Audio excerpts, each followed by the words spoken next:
Hello, darlings. You've all heard of Marilyn Monroe. Some of you know Bridget Bardot. Well, now it's time for the Cognac Show. I said Cognac, ooh, ooh. I said Cognac, ooh, ooh, ooh. I'm your bubbly blonde, fabulously dressed. Hello, darlings. Welcome back. I'm Cognac Wellerlane, and guests enjoyed an evening of the World of Carter Smith Holiday Boutique grand opening at the fabulous Dejavu Boutique located at 223 East 60th Street between 2nd and 3rd Avenue. Press and socialites and very special VIPs attended this star-studded event.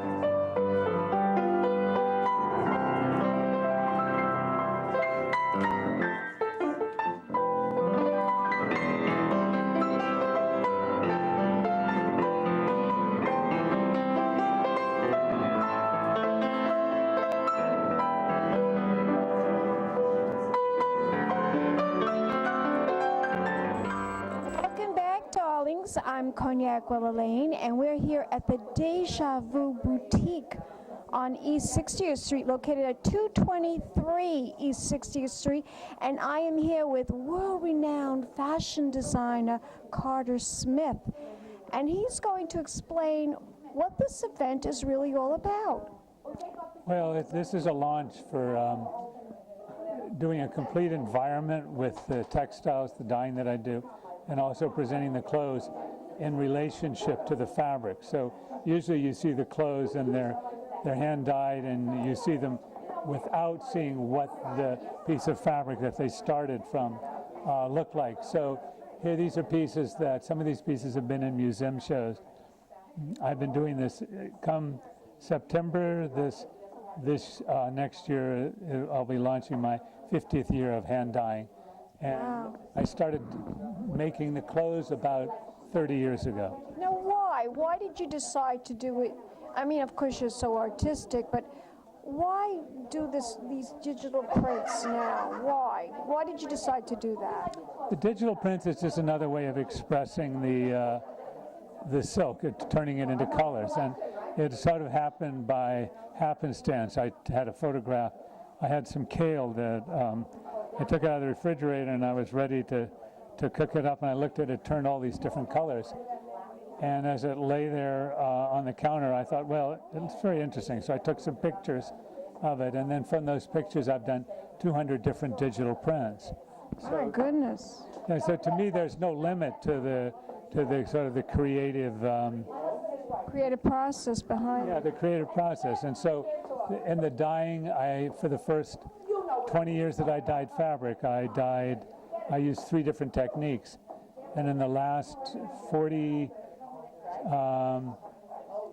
25 years, I've done probably 1,000 different techniques. So to me, once you get the control or the relationship with the fabric down, and that takes about 20 years, then you can start to play with it, and that's what's kind of consumed me over the last 30 years.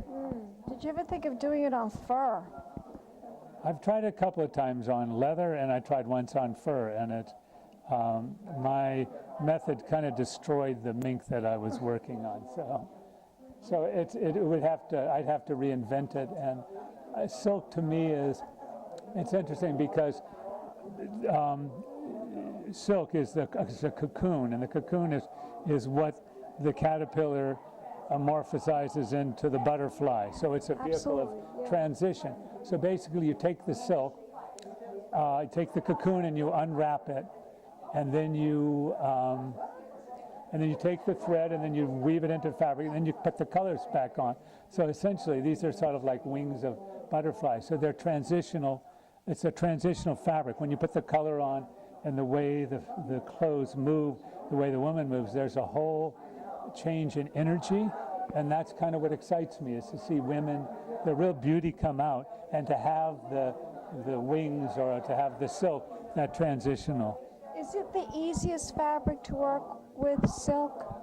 It's maybe cotton's easier, but silk has more impact. The colors are more brilliant. I would think so, yeah. Yeah, and the longer you work with it, I've done, 200,000 yards of silk so far, and the first 20 years it was all on the wall, and then I found out that it limited how many pieces could be in somebody's collection, like how many pieces could be in their house. And then I found like some women will have 30, 40, 50, 100 of my dresses, and I said I'd rather, that's more economically feasible as a business, to have 100 of my dresses in a woman's closet than to have 5 pieces in her house. Well, what was your most challenging project? My most challenging project? I don't know, they're all challenging. Like the piece behind us that we're looking at was silk that I had made in China, and then I had somebody take it to Nigeria and they tied it, then I did the dyeing on it. So that was a project that I really enjoyed because it was collaborating with a different culture and putting a different energy into it. But to me, I guess the most fun part was when all of a sudden I discovered how to design. And one of the problems, I had all these concepts in my head, and when I turned them over to pattern makers and to people who would make the clothes, the sample makers, they didn't know what they said, you can't do it. So I taught myself to sew, and then I made the dress, then I hired seamstresses and showed them how to do it. So I trained them. And it's a different kind of construction. It's a different kind of sewing. You use different kinds of machines. But because I have no basis in fashion, I don't know what I can't do, so I just go ahead and do it. Yeah, you're not intimidated by what anybody is telling you. Intimidated at all. That's wonderful, and this is why we're seeing all these masterpieces around us, all these gorgeous dresses. Tell my audience, I'm sure there are many celebrities that love your clothes. Debbie is one of them, of course, Debbie Dickinson. But are there any other special people that, besides Debbie, that love to wear your clothes? Besides, Elizabeth Taylor, while she was still alive. Oh my God, Elizabeth Mary Taylor. Travers was maybe my best friend of Peter, Paul, and Mary, and all her performance clothes.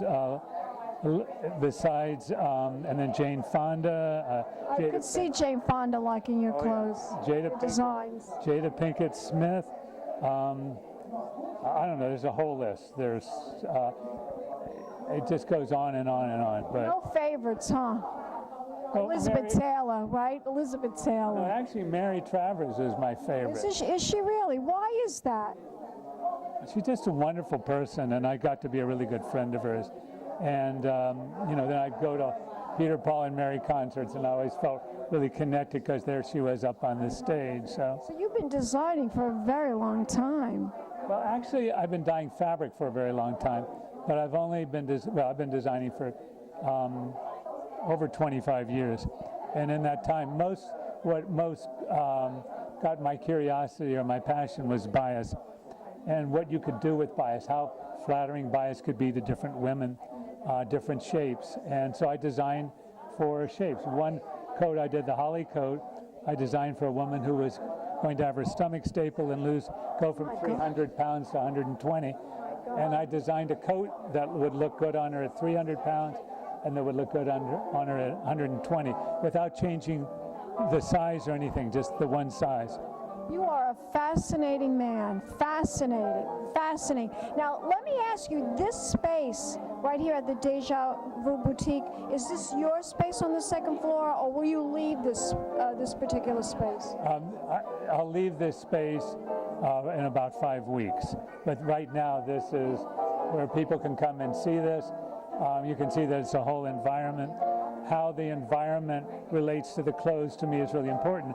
I always feel that if you live in a space with wonderful art, your aesthetics are always rising. It gives you a different way of looking at the world. But I also look at women's clothing as if you have something that's one of a kind, that's really beautiful. When women wear it, it becomes like a second skin. So you're applying it directly, and it actually changes how a woman looks, changes how people see the woman, therefore it changes how the woman sees herself. How fabulous. I want you to tell my audience where we can learn more about you. Do you have a website? I have a website. It's shibori.com, which Spell it. is SHI, B as in boy, ORI.com. And you can go there and see Elizabeth Taylor or Aretha Franklin, or some of the photographs of the celebrities, but you can also see some of the museum pieces. You can see I'm doing a lot of thermal now. This is a thermal. That's amazing. T-shirt. And what I love about thermal is it's comfortable, the most comfortable fabric I've worn, and it's something that men can wear also. So it's not just exclusively women, which it has been for the last 25 years. Are you on Facebook too? Facebook, Twitter, Instagram? We're working on that. Okay. One more time, the website. Shibori.com, SHI, B as in boy, ORI.com, and that's a Japanese word for resist dying. And you can see there are a lot of really good representational pieces on there, what I've been doing. Thank you, Carl. Thank you. And we'll be back in a moment, darlings, with more interviews right here at Dejavu Boutique. Pink champagne kisses. Hello, darlings. You've all heard of Marilyn Monroe. Some of you know Bridget Bardot. Well, now it's time for the Cognac show. I said Cognac, ooh, ooh. I said Cognac, ooh, ooh, ooh. I'm a bubbly blonde, fabulously dressed to impress. One of a kind girl. It's been a Crybaby Productions, darlings.